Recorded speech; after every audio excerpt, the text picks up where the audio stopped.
Welcome to the Salmon Runs YouTube. Enjoy the video. In this video, I will explain how to load a Copper T. First, confirm the client fully understands the process and has given their consent. Next, a comprehensive pelvic examination is crucial to accurately determine the uterus's size and orientation. Then, meticulously cleanse the cervix and vaginal area using an appropriate antiseptic solution. Finally, consider offering pain relief, such as a local anesthetic, to ensure comfort during the procedure. Now, let's walk through the insertion. Begin by measuring the uterine depth with a sound. This measurement usually falls between 6 and 9 centimeters. Carefully load the Copper T into its inserter tube, making sure its arms are folded flat. Gently guide the loaded tube through the cervix and into the uterine cavity.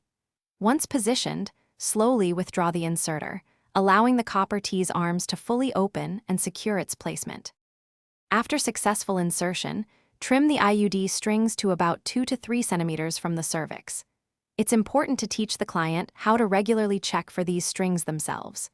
Inform them that some cramping or light bleeding is a common and normal experience in the initial days. Also, clearly explain when they should contact a healthcare professional, such as for severe pain or fever. Let's cover what to expect next. Common side effects include heavier or longer menstrual periods and increased cramping, especially in the first few months. While rare, there's a small risk of expulsion, typically less than 5%. A follow-up appointment is usually scheduled 4 to 6 weeks after insertion to confirm proper placement. Remember, the Copper T does not protect against sexually transmitted infections, so using condoms is still essential. Thanks for watching. Consider subscribing if we helped you.